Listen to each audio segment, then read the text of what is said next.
Nous allons aborder maintenant quelques techniques liées à l'ordre. C'est-à-dire qu'on va comparer le comportement de deux séries pour lesquelles les termes généraux sont dans un ordre donné ou bien sont dans un certain rapport d'équivalence ou qu'il y ait un lien de type petit o, grand O, les fameuses notations de Landau. Alors je vais résumer ça sous forme d'un théorème avec tous les résultats. Je prends deux séries UN et Vn, enfin terme général UN et deux termes général Vn à terme positif, et je suppose que quel que soit n, appartenant à n, UN est inférieur ou égal à Vn. Alors, si la série Vn converge, alors elle contient, si j'ose dire, la série UN, et la série UN va converger.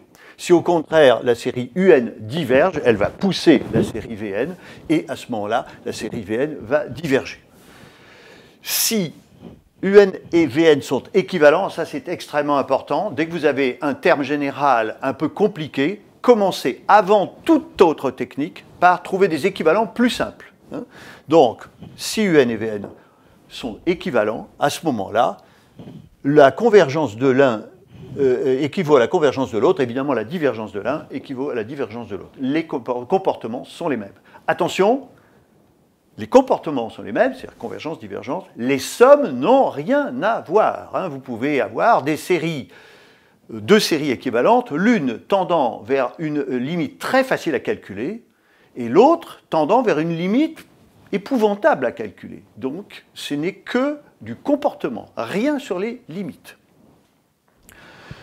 Maintenant, si j'ai UN qui est un petit taux de Vn, c'est-à-dire UN est négligeable devant Vn, évidemment, si Vn converge, UN converge, et si n est borné devant Vn, eh bien, la même chose, Vn converge, dans les deux cas, UN converge. Là, ça ne me donne ça ne va que dans un sens. C'est-à-dire la convergence de Vn va impliquer la convergence de UN.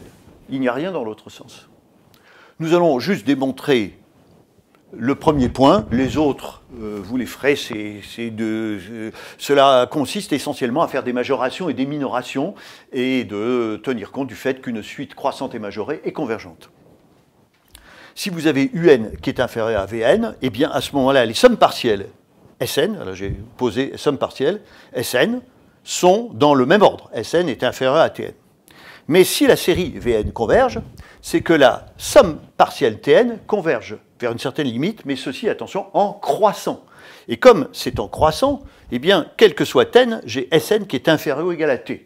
Donc Sn est croissante, et elle est majorée par t, donc elle converge. Si en revanche, la série UN diverge, eh bien à ce moment-là, Sn tend vers l'infini, et ça par le théorème des gendarmes, Tn, qui est plus grand, tend vers l'infini.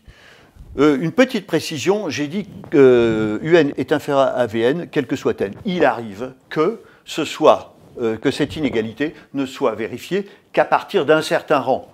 À ce moment-là, vous ne comparerez les sommes partielles qu'à partir de ce rang-là. C'est-à-dire que si c'est au rang n0, eh bien au lieu de comparer Sn et Tn, vous allez comparer Sn moins Sn0, à Tn moins Tn0. Mais ceci n'a pas beaucoup d'importance. Vous verrez très vite que c'est très très facile à faire. Voici donc quelques exemples très simples d'utilisation de ces règles. Très simples et même pour l'un un peu artificiels, mais nous verrons des exemples plus sophistiqués par la suite. Premier exemple, c'est une fraction rationnelle en n, et on sait bien que quand j'ai une fraction rationnelle, j'ai comme équivalent à l'infini le rapport des termes de plus haut degré. Donc ça, c'est équivalent à 1 sur n2. Donc, cette série est une série de Riemann convergente, nous l'avons vu tout à l'heure.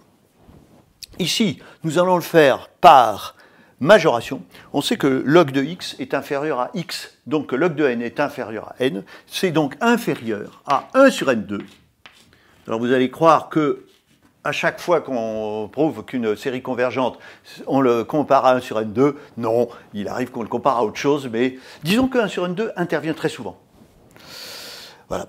Donc ces deux séries-là converge, et celle-là converge. Alors là, c'est un peu artificiel, je voulais introduire un grand taux. Là, je pourrais très bien majorer encore une fois par 1 sur N2, mais ça, c'est borné devant, donc c'est borné. Donc le tout est un grand taux de 1 sur N2, et un grand taux de 1 sur N2, c'est convergent.